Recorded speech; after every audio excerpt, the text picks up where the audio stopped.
Baik, sebelumnya Assalamualaikum warahmatullahi wabarakatuh. Selamat pagi semuanya. Sebelumnya saya ucapkan terima kasih kepada kalian yang sudah menyempatkan diri hadir pada pertemuan kali ini.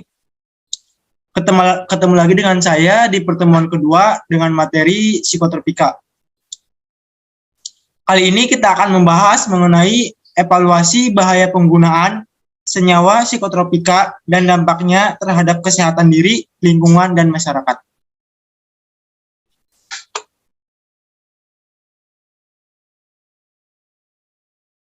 Yang selanjutnya ada tujuan pembelajaran. Ada beberapa tujuan pembelajaran yang akan kita lakukan pada pertemuan kali ini. Yang pertama yaitu ada mengidentifikasi apa itu nafja. Yang kedua ada mengidentifikasi jenis-jenis senyawa nafja. Yang ketiga menganalisis dampak bahaya penggunaan senyawa nafja terhadap kesehatan diri dan lingkungan. Yang keempat menganalisis penanggulangan dampak bahaya penggunaan senyawa nafja terhadap kesehatan diri dan lingkungan. Dan yang kelima, membuat poster kampanye serta mengobservasi bahaya narkoba bagi generasi muda.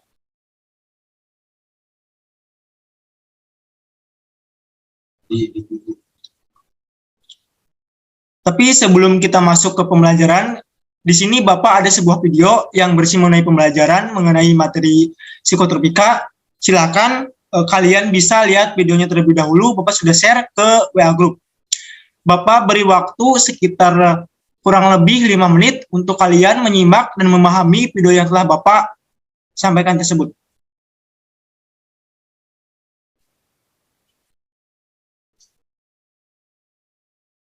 Oke, terima kasih. Bapak rasa waktunya sudah cukup.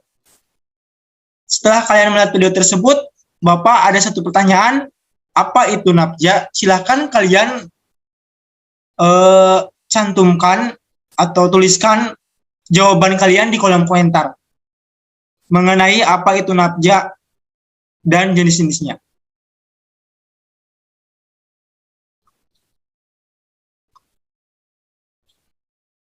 Baik, akan kita bahas mengenai pengertian nafja. Nafja adalah singkatan dari narkotika, psikotropika, dan zat adiktif. Nafja merupakan zat-zat yang jika dikonsumsi akan mempengaruhi sistem saraf pusat sehingga dapat mengubah perasaan dan cara berpikir orang yang menggunakannya. Jadi ketika kita menggunakan senyawa nafja, pikiran kita akan terpengaruh sehingga akan menimbulkan efek halusinasi. Saat ini banyak beredar obat penenang dan penghilang rasa sakit. Mekanisme kerja obat ini secara umum adalah mempengaruhi sistem saraf. Ada obat yang menghilangkan rasa sakit, ada pula yang menimbulkan rasa menyenangkan atau menimbulkan halusinasi. Obat-obat ini disebut sebagai zat psikoaktif yang berguna bagi ilmu kedokteran untuk mengobati penyakit mental dan saraf.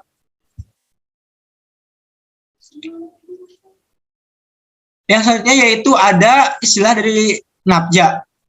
Nafja dibagi menjadi 3 jenis, yaitu ada narkotika, psikotropika, dan zat adiktif. Yang pertama ada narkotika.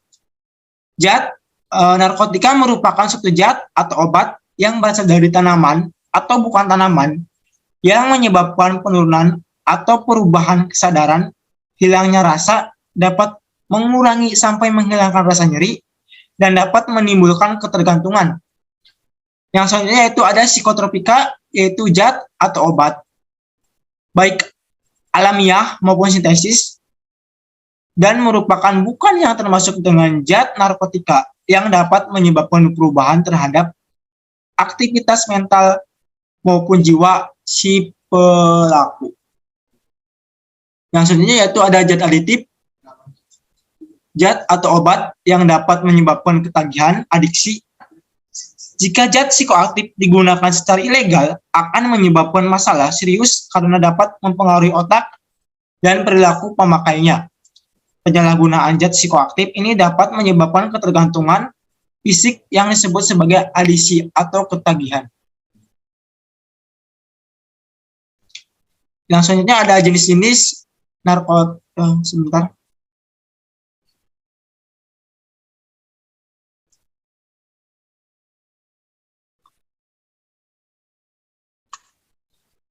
Yang selanjutnya ada jenis-jenis narkotika dibagi menjadi beberapa golongan. Yang pertama yaitu narkotika yang hanya dapat digunakan untuk tujuan pengembangan ilmu pengetahuan dan tidak digunakan dalam terapi, serta mempunyai potensi sangat tinggi mengakibatkan efek ketergantungan atau kecanduan. Contohnya di sini kalian bisa lihat ada ganja, ada kokain, serta heroin. Narkotika golongan kedua yaitu narkotika yang dapat berkhasiat pengobatan, digunakan sebagai pilihan terakhir dan dapat digunakan dalam terapi atau untuk tujuan pengembangan ilmu pengetahuan, serta mempunyai potensi tinggi mengakibatkan ketergantungan. Contohnya yaitu ada morfin. Yang ketiga, ada golongan narkotika yang berkhasiat sebagai pengobatan dan banyak digunakan dalam terapi atau tujuan pengembangan ilmu pengetahuan, serta sama mempunyai efek halusinasi atau ketergantungan. Contohnya yaitu ada kodein yang bentuknya sama seperti obat yang dijual di warung.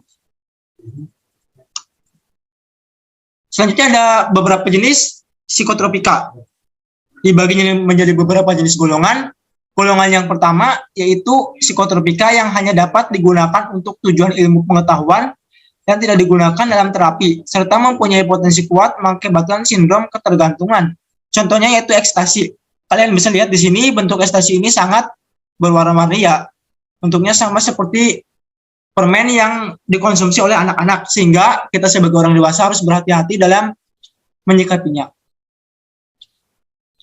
Golongan kedua yaitu psikotropika yang berkhasiat dalam pengobatan dan dapat digunakan dalam terapi ataupun tujuan ilmu pengetahuan sama dan mempunyai efek ketergantungan. Contohnya di sini yaitu ada amfetamin. Amfetamin ini bentuknya sama seperti kapsul atau vitamin-vitamin yang dijual di apotek tertentu, sehingga kita harus sangat berhati-hati dengan adanya peredaran zat seperti ini. Yang selanjutnya itu ada psikotropika golongan ketiga, yaitu sama berkhasiat untuk digunakan sebagai terapi serta mempunyai efek ketergantungan. Contohnya yaitu ada lubimal. Di sini ada bentuk lubimal yang bentuknya sama seperti obat yang dijual di apotek. Yang selanjutnya yaitu ada psikotropika golongan keempat.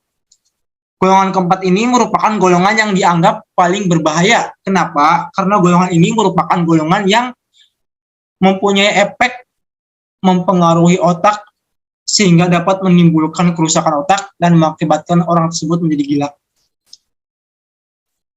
Narkotika ini sudah dijual luas di berbagai apotek yang kegunaannya tentunya hanya untuk menghilangkan rasa sakit akibat adanya operasi atau kegiatan di rumah sakit atau kedokteran. Contohnya yaitu diazepam. Diazepam ini tidak boleh digunakan dengan dosis kurang lebih 5 mg. Jika digunakan lebih dari dosis ini, maka si pengguna akan mengalami kecanduan atau akan mengalami halusinasi sehingga mengakibatkan kerusakan saraf pusat otak yang mengakibatkan terputusnya saraf sehingga menyebabkan gangguan jiwa. Yang selanjutnya yaitu ada golongan zat aditif. Dibagi menjadi beberapa golongan. Yang pertama yaitu ada golongan stimulan. Stimulan merupakan sifat yang menstimulasi sistem saraf simpatik melalui pusat hipotalamus sehingga meningkatkan kerja organ. Misalnya meningkatkan denyut jantung dan tekanan darah, mengecilkan pupil dan meningkatkan gula darah. Jadi stimulan memberikan rangsangan terhadap pemakainya untuk menggunakan tenaga lebih cepat dan tidak merasakan rasa sakit. Contohnya yaitu ada miras dan kokain. Yang selanjutnya itu ada zat aditif golongan depresan.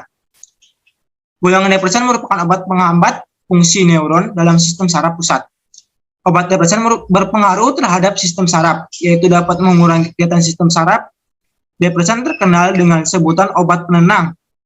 Ada 5 kategori utama depresan, contohnya yaitu meprobamat.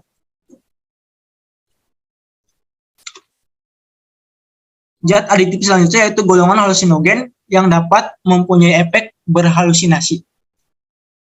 Seperti pengertiannya yaitu halusinogen mempunyai pengaruh kuat terhadap persepsi penglihatan, pendengaran, dan juga peningkatan respon emosional. Subjek mengalami halusinasi dengan dosis yang tinggi. Dapat terjadi halusinasi yang sebenarnya itu si subjek melihat, mendengar, atau membayangkan benda-benda yang tidak ada sama sekali, atau melihat benda-benda nampak seperti hidup. Contohnya yaitu ada opium. Baik, karena materinya sudah selesai saya terangkan, yang selanjutnya yaitu ada sesi diskusi. Pertanyaannya itu, menurut kalian, apakah narkotika itu berbahaya? Apa alasannya? Silakan kalian diskusikan dengan kelompok yang sudah saya bagi. Selanjutnya ada latihan soal. Latihan soal ini saya sudah kirim ke GCR, silakan nanti kalian kerjakan. Saya beri waktu sampai nanti malam. Kesimpulan. Yang pertama, NAPJA adalah singkatan dari narkotika, psikotropika, dan zat aditif. Berdasarkan pengaruh obatnya terhadap pemakaiannya, obat psikoaktif terdiri atas stimulan, depresan, dan halusinogen. Stimulan bersifat menstimulasi sistem saraf simpatik melalui pusat dari hipotalamus sehingga meningkatkan kerja organ. Sedangkan depresan yaitu merupakan obat penghambat fungsi neuron dalam sistem saraf pusat. Dan halusinogen mempunyai pengaruh kuat terhadap persepsi penglihatan, pendengaran, dan juga meningkatkan respon emosional.